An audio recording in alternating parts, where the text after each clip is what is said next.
you are doing good. Welcome to our EVS learning. Kids, we all know that there are different forms of arts like dancing, singing, painting. Similarly, there is a famous artwork which is called as handicraft. Handicraft is something which is made with hands. And today we shall learn about the famous artwork of handicraft which is called as patola. So let's begin with chapter number 22, patola. So kids, let's begin. Moksha and Nirmal live in Salavivada of Patan. Their home is always filled with bundles of bright colored silk threads. Their mother, Kokila Bain, and father, Ashok Bhai, and everyone in the family are weavers. The weaving that they do is very beautiful and special. सो मोक्ष और निर्मल जो है वो पाटन में सलावीवाड़ा करके एक village है, वहाँ रहते हैं और उनके घर में हमेशा तुम्हें ब्राइट कलर्ड सिल्क थ्रेड्स मिलेंगे, वो भी बंडल्स मतलब पूरे गूंथे। उनकी मम्मी कोकिला बहन और उनके पापा अशोक भाई सभी घर में वीवर्स है। जो क्लोथ को बुनते हैं उन्हें हम वीवर्स कहते हैं, ओके। और ये लोग जो वीविंग करते हैं वो इतनी ब्यूटीफुल, इतनी खूबसूरत और इतनी स्पेशल है कि हम देखते रह जाएंगे। From many centuries Salavi families are living in the Salavivada. The special weaving work done by them is known as patola.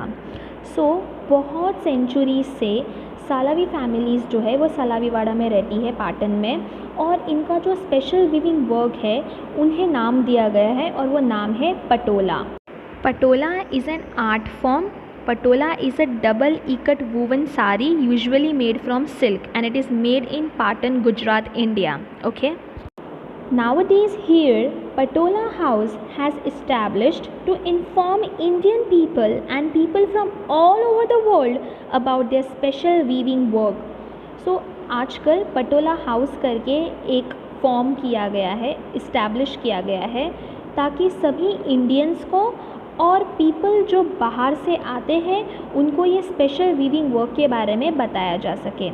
The craftsman who made Rani Ki Vav in Patan, they also had used this design of patola in their stone work. So kids, जो craftsman ने ये रानी की वाव बनाया था पाटन में, okay, उसका design भी पटोला से उन्होंने लिया था उनके स्टोन वर्क के लिए।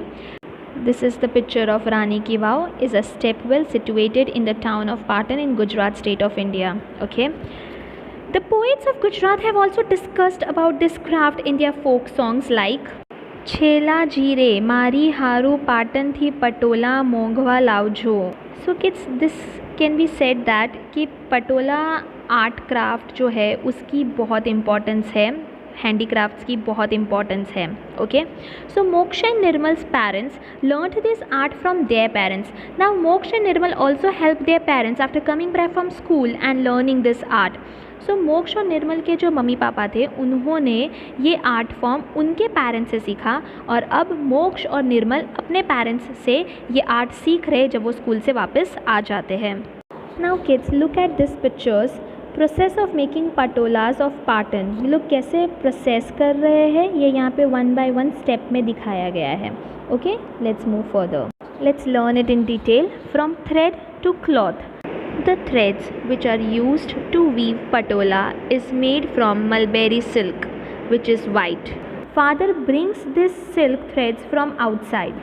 So thread जो कि पटोला बुनाई वीविंग के लिए उपयोग किया जाता है, यूज़ किया जाता है, वो मलबरी रेशम, मलबरी सिल्क से बनाया जाता है और वो सफ़ेद होता है। और मोक्ष और निर्मल के पापा जो है ये सिल्क थ्रेड्स बाहर से लेकर आते हैं। The threads are opened and made into a grid laid out in a criss cross manner. So threads को ओपन किया जाता है और इसे ग्रिड में बनाया जाता है जिसे हम क्रिस क्रॉस मैनर कहते हैं। See, it's shown in the picture. After that design is made on that designed thread is tied thereafter. सो उसके बाद उसके ऊपर डिज़ाइन बनाई जाती है और डिज़ाइन की थ्रेड जो है वो टाई की जाती है उसके बाद। Which is called bandhani work, जिसे हम बांधनी वर्क कहते हैं. The part which has to be dyed is kept open and according to the measurement it is dyed and tied up again. सो जिस पार्ट को हमें डाई करना है वो पार्ट को खोल कर रखा जाता है और उसके मेजरमेंट के हिसाब से वो पार्ट डाई किया जाता है और फिर वापस से उसे बुना जाता है, टाई किया जाता है. This work is hard and time consuming. ये बहुत ही कठिन और टाइम कंज्यूमिंग, बहुत ही टाइम वाला वर्क है. When grid is designed and finished dyeing, after that it is put on the handloom for weaving. जब ग्रिड डिज़ाइन हो जाता है और डाइंग वर्क भी कंप्लीट हो जाता है, उसके बाद उसे हम हैंडलूम में डालते हैं वीविंग करने के लिए. हैंडलूम क्या है? एक मशीन है जो क्लॉथ को वीव करती है लेकिन हाथ से. Okay, it is operated by hand. Hence, after the hard work of 4 to 6 months, beautiful and colorful patola is prepared. इसे बनाने में 4 से 6 महीने लग जाते हैं और ये जो हार्ड वर्क ये लोग 4 से 6 महीना लगाते हैं, उसके बाद beautiful and colourful Patola sari prepare होती है. It's beautiful, isn't it? The grid is fast coloured, so there is no chance of washing out the colour of Patola. Durability and color of patola remain the same for many years. That is why it is a saying in Gujarati that पड़ी पटोले भट फटेपन फिटे नहीं. So kids, basically वो grid को इतना अच्छे से colour करने में आता है, तो जब हम वॉश करते हैं तो कलर जाने का कोई चांस नहीं है. उसकी ड्यूरेबिलिटी मतलब टिकाऊ, और उसका कलर जो है पटोला का वो वैसा का वैसा ही रहते चाहे कितने भी साल हो जाए. इसीलिए गुजराती में कहावत है कि पड़ी पटोले भट फटेपन फिटे नहीं. So basically that was the process of patola. Now let's move forward to handicraft is in danger. In the preparation of patola, care and patience are required for the skill of weaving, designing and dyeing. So kids, जब पटोला का preparation होता है तब बहुत ही care रखा जाता है और बहुत ही पेशेंस होना चाहिए. स्पेशली जब हम स्किल वर्क कर रहे हैं वीविंग का, डिज़ाइनिंग का और डाइंग का, रंगाई का. Okay, so we have to be very careful. It is the hard work of many days. ये 2-3 दिन का नहीं, 4-6 महीनों की बात है. ये बहुत ही हार्ड वर्क है और बहुत ही दिनों लग जाते हैं इसको प्रिपेयर करने में. Mulberry silk and colours are very costly, so Patola are sold at very high cost. So mulberry silk आप सबको पता है कि बहुत ही कॉस्टली रहता है, राइट? सो इस वजह से पटोला साड़ी भी जब बनाई जाती है उसके बाद उसे बहुत ही हाई कॉस्ट में बेचा जाता है. Earlier there were 700 families connected with this handicraft, but now only 3 families are trying to keep this handicraft alive. पहले 700 फैमिली ये हैंडीक्राफ्ट से जुड़ी हुई थी, ये फैमिली बनाती थी, पर अब खाली 3 फैमिली ही है जो ये हैंडीक्राफ्ट को अलाइव रख रही है. Many people have left this occupation. बहुत लोगों ने ये जॉब, ये ऑक्यूपेशन छोड़ दिया है. Patola handicraft is not only the pride of Patan, but it is the dignity and pride of Gujarat and India. So Patola handicraft जो है, हस्तकला जिसे हम कहते हैं, हैंडीक्राफ्ट मीन्स हस्तकला, वो केवल पाटन का गौरव नहीं है बल्कि ये गुजरात, इंडिया की गरिमा और गौरव है. Okay, patola is precious and unique identity of ancient heritage and Indian culture. So patola जो है वो प्राचीन विरासत यानी एंशिएंट हेरिटेज और भारतीय संस्कृति की अनमोल और यूनिक पहचान है. It is going to be vanished. For that we have to give good price of patola and help the कसबीज, otherwise this precious art will be vanished. बहुत जल्द ये मिट जाएगा, ये आर्ट की पहचान मिट जाएगी. इसीलिए हमें पटोला को गुड प्राइस में देना चाहिए और हमें कसाबीज़ को हेल्प करना चाहिए. अदरवाइज़ ये प्रेशियस आर्ट जो है, जो लोग बना रहे हैं, वो भी मिट जाएगा, वैनिश हो जाएगा, डिसअपियर हो जाएगा. Now they are asking to discuss, will Moksh and Nirmal be able to teach their children this beautiful art. क्या मोक्ष और निर्मल दोनों भी ये ब्यूटीफुल आर्ट अपने बच्चों को सिखा पाएंगे या नहीं? Now kids, we all know कि हमें इस डिज़ाइन में बहुत हार्ड वर्क लेना पड़ता है, राइट। और आजकल फ़ैशन तो ऐसे चेंज हो रहे 2 दिन में, तो पटोला का क्रेज़ इतना नहीं है, डिक्रीज़ हो चुका है। जैसे 700 फैमिलीज़ से अभी खाली 3 ही फैमिलीज़ इसे बना रही है। तो अब ये क्वेश्चन है कि ये जो स्किल्ड वर्कर्स है ये फटाफट कहीं डिसअपियर ना हो जाए, ये आर्ट डिसअपियर ना हो जाए। और इस सर्कमस्टेंसेस में तो हम यही बता सकते हैं कि instead of teaching this beautiful art to their children, मेरे को लगता है मोक्ष एंड निर्मल शायद कुछ और बिजनेस ट्राई करेंगे, बिकॉज इसकी डिमांड कम हो चुकी है, इतनी डिमांड नहीं रही है।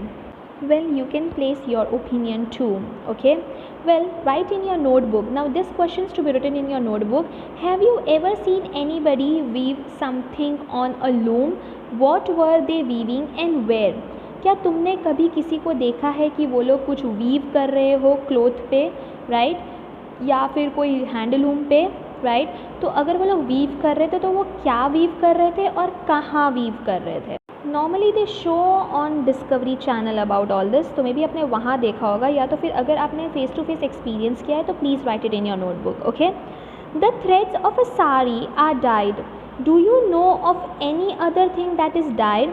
सो जो साड़ी की जो थ्रेड्स होती है उसको डाई किया जाता है, रंगाई किया जाता है, राइट? तो क्या तुम्हें और भी कोई ऐसी चीज़ पता है जिसे हम डाई कर सकते हैं, रंगाई कर सकते हैं? आपको पता है कि आप जो स्वेटर्स पहनते हो, राइट, या फिर कोई दूसरी साड़ीज़ होती है जो प्रिंटेड होती है, उसे भी हम डाई कर सकते हैं ताकि वो और ब्यूटीफुल लगे।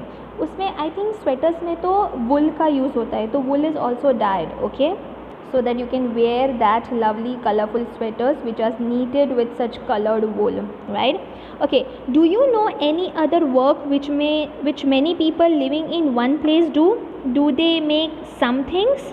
So क्या आपको पता है कि कोई दूसरा काम जो बहुत लोग करते हैं एक ही प्लेस पर, right? और वो लोग कुछ चीज़ें बनाते हैं उससे। सो यू नो फैक्ट्रीज़ में नॉर्मली होता है, क्लोथ फैक्ट्रीज़ होती है, तो वहाँ पे बहुत सारे लोग इकट्ठा होते हैं क्लोथ फैक्ट्री में, और वो क्लोथ फैक्ट्री में जो भी प्रोसेस है वो उनको करना पड़ता है, right? So this clothes they make over there, like shirts, trousers, okay? Get the information about the process of making the thing. सो जैसे लास्ट क्वेश्चन में हम लोग ने डिस्कस किया कि वो लोग क्लोथ फैक्ट्री में क्लोथ्स बनाते हैं, तो उसका प्रोसेस आपको बताना है। So kids you may right the process कि वो लोग फैब्रिक्स कलेक्ट करते हैं और फिर उसके हिसाब से पैटर्न्स बनाते हैं and then shirts and trousers prepare करते हैं। Similarly for male and female, okay? Then do men and women do different kinds of work to make this thing? तो क्या मैन और women different kinds of work करते हैं ये चीज़ें बनाने के लिए? हम क्लोथ फैक्ट्री की ही बात करें तो क्लोथ फैक्ट्री में मैन और वीमेन दोनों काम करते हैं, तो मे बी मैन जो है वो क्लोथ को साइज़ से हिसाब से, पैटर्न के हिसाब से कट करते हैं, और विमेन जो है वो उसे स्टिच करती है, right? So may be they do different kinds of work, like ironing and packing also can be done by main, okay? So do children also contribute in making this thing? क्या children को भी इसमें शामिल किया जाता है? क्या वो लोग भी कॉन्ट्रीब्यूट करते हैं ये चीज़ें बनाने के लिए? No, I don't think so children contribute, और maybe if they may then you may write, okay? Okay, then about find out and write, तो आपको फाइंड आउट करना है और फिर लिखना है। Talk to a blacksmith, a carpenter and a potter about the nature of their work. तो आपको 3 लोगों के साथ बातें करनी है और उन तीनों के साथ बात करके आपको उनके काम की प्रकृति बतानी है। लाइक ब्लैकस्मिथ, तो ब्लैकस्मिथ को हम लोहार कहते हैं, मेटल स्मिथ भी कहते हैं, ओके? वो डिफरेंट थिंग्स बनाना है। देन कारपेंटर, तो कारपेंटर विंडोज़, डोर्स, ये सब चीज़ें बनाता है, राइट? वेयर एज पॉटर जो है वो पॉट्स बनाता है, ब्रिक्स बनाता है, फ्लावर पॉट्स बनाता है, कुकिंग पॉट्स बनाता है जो क्ले से बनती है, राइट? वो उसके लिए पॉटर की व्हील चाहिए रहती है, स्टिक चाहिए रहता है, इम्प्लीमेंट्स चाहिए रहते हैं, okay? Now where did they learn to do their work? इन्होंने ये काम कहाँ से सीखा? So they might learn it from their parents, या तो उनके एल्डर्स ने उनको सिखाया होगा। Next is what else did they need to learn to be able to do this work? So obviously उनके प्रोसीजर्स उन्हें लर्न करने होंगे। बेसिकली तीनों के अलग अलग प्रोसीजर्स होंगे, राइट? सो बेसिकली तीनों को अलग अलग लर्न करना होगा। Have they taught this work to anybody in their family और to anyone else? Find it out कि क्या उन्होंने कभी किसी को ये काम सिखाया है, उनके फैमिली को या किसी और को, okay? Now the table given below has a list of different kinds of work that people do. Do you know people who do such work? Write their names in the first column. In the next column, write from whom they have learned their work. Write it. सो यहाँ पे table दिया हुआ है और उसमें different kinds of work दिए हुए जो लोग करते हैं. क्या आपको पता है कि ये लोग कौन सा वर्क करते हैं? तो उनके नाम लिखना है हमें फर्स्ट कॉलम में, और फिर नेक्स्ट कॉलम में हमें लिखना है कि उन्होंने किसके पास से ये काम सीखा है. So here we have got an example also. See, there are 3 columns. First is kind of work, second is name of the people you know who do this work, and third is from where did they learn this work. So first column में दिया हुआ है kind of work is cloth weaving. Okay, so ये कौन लोग करते हैं? तो मोक्ष निर्मल के पेरेंट्स करते हैं, राइट. एंड वो लोग ने ये कहाँ से सीखा है? तो उनके एल्डर्स से, उनके खुद के पेरेंट्स से, राइट. सो नाउ कुकिंग है. सो आपको पता है कि कुकिंग कौन करता है, राइट. सो आप उसका नाम लिख सकते हो, और उन्होंने कहाँ से सीखा है तो वो आपको लिखना है. देन साइकिल रिपेयरिंग है. तो वैसे ये सारे नाम दिए हुए हैं, ये आपको फाइंड आउट करना है कि ये पीपल कौन सा वर्क करते हैं, और फिर वो लोग ने किसके पास से सीखा है वो आपको लिखना है. Okay, easy. See that you complete this activity kids. So kids, here we end our chapter of Patola. I hope you have enjoyed learning this chapter as it was based on art. I hope you can also practice some art form at your home. So kids, bye.